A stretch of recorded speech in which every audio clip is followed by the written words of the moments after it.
मुंबई में समाजवादी पार्टी के एक पार्षद रईस शेख ने बीएमसी कमिश्नर को एक पत्र लिखा, जिसमें उन्होंने सरकारी अस्पतालों में सर्जरी के दौरान मुस्लिम मरीजों की दाढ़ी काटे जाने पर आपत्ति जताई और इस पर रोक लगाने की मांग की, जिसका समर्थन समाजवादी पार्टी के प्रदेश अध्यक्ष अबू आजमी ने भी किया। मैंने महानगर पालिका से मांगनी की है कि जहां पर लाइफ थ्रेटनिंग यानी कि जान जाने की नौबत न हो, वहां पे पेशेंट के कंसेंट को लेकर ही दाढ़ी निकाली जाए, क्योंकि इस्लाम में दाढ़ी की अपनी अहमियत है।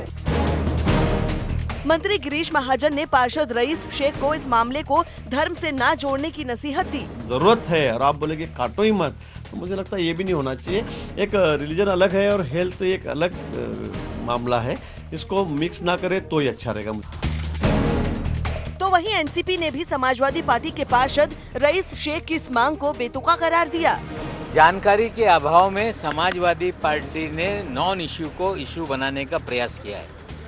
किसी भी अस्पताल में इलाज के लिए दाढ़ी मुंडवाना जरूरी नहीं है। थाईलैंड के दक्षिणी इलाकों में पाबुक तूफान के टकराने से दहशत मच गई। इस तूफान की चपेट में आने से एक मछुआरे की मौत हो गई, जबकि इसकी रफ्तार इतनी ज्यादा थी कि कुछ इलाकों में लोगों का सामान तूफान में उड़ने लगा। इस दौरान हवा करीब 120 किलोमीटर प्रति घंटा की रफ्तार से चल रही थी। पाबुक तूफान के टकराने से पहले ही समंदर में ऊंची लहरें उठ रही थी, जिनमें कुछ नावें डगमगाती नजर आईं। तूफान से खतरे को देखते हुए मछुआरे अपनी नाव किनारे पर ले आए।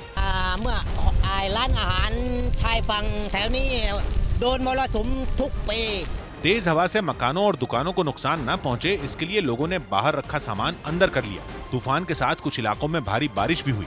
सोशल मीडिया पर एक वीडियो साझा किया गया, जिसमें एक सड़क पूरी तरह पानी में डूबी नजर आई। इसी तरह अधिकारियों ने तूफान की वजह से कई और इलाकों के डूब जाने की आशंका जताई। खतरे को देखते हुए कुछ विमानों की उड़ान को रद्द करने और रास्तों को भी बंद करने का आदेश दिया गया, जिसके लिए वहां के पीएम प्रयुक्त चान-ओ-चा ने अधिकारियों के साथ वीडियो कॉन्फ्रेंस के जरिए बातचीत की। इस बैठक के बाद राहत और बचाव का काम तेज कर दिया गया। समंदर किनारे बने अस्पतालों से मरीजों को दूसरी जगहों पर भेजा गया।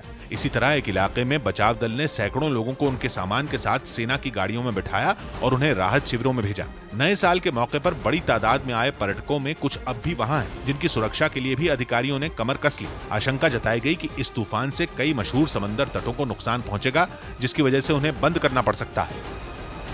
समाजवादी पार्टी के नेता आजम खान ने यूपी सरकार के गौ कल्याण सेस पर निशाना साधा और योगी सरकार पर हर मोर्चे में नाकाम रहने का आरोप लगाते हुए गाय के बहाने उन पर हमला बोला।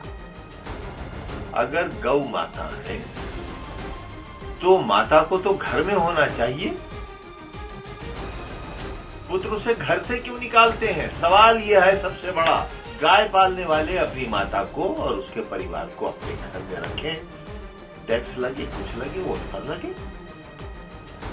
कितनी नालायक हैं वो लोग जो अपनी माँ को घर से निकालते हैं। जो अपनी माँ को नहीं रख सकते, किसको रखेंगे?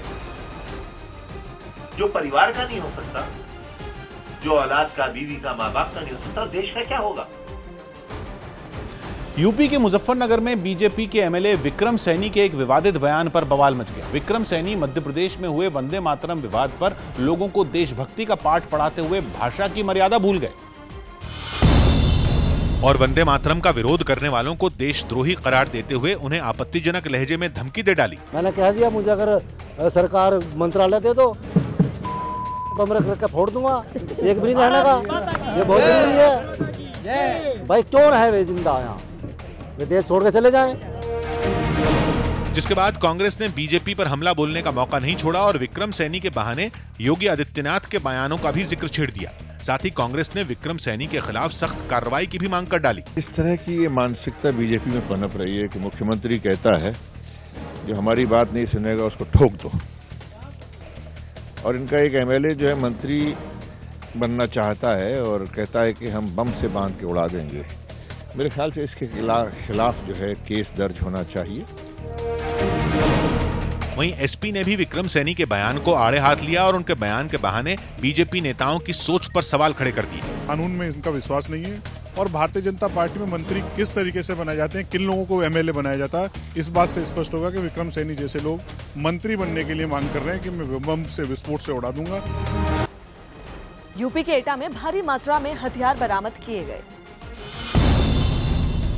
यूपी के एटा में एसटीएफ ने हथियार तस्कर को गिरफ्तार किया, जिसके पास से भारी मात्रा में हथियार बरामद किए गए।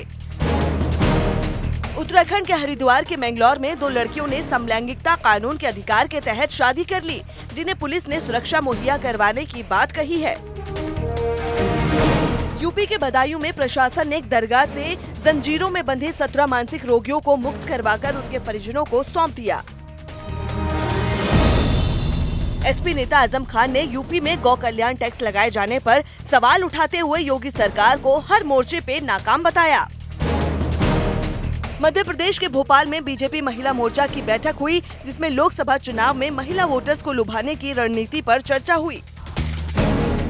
मध्य प्रदेश के गृह मंत्री बाला बच्चन ने मंदसौर गोलीकांड की रिपोर्ट सार्वजनिक करने की बात कहते हुए आरोपियों को बचाने वाले पुलिस वालों पर कार्रवाई करने का दावा किया।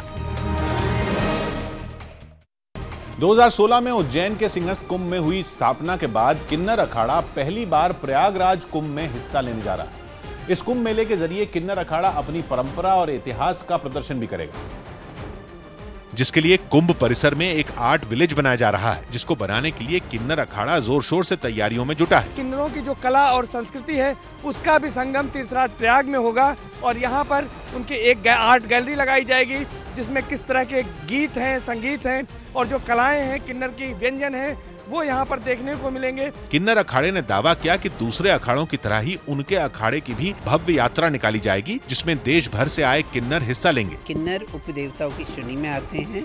हमारी देवत्व यात्रा रहेगी और वो 6 तारीख को निकलेगी। कुंभ मेले में लगाई जा रही आर्ट गैलरी के जरिए किन्नर अखाड़ा उनके बारे में फैली गलतफहमी को भी दूर करने की कोशिश करेगा।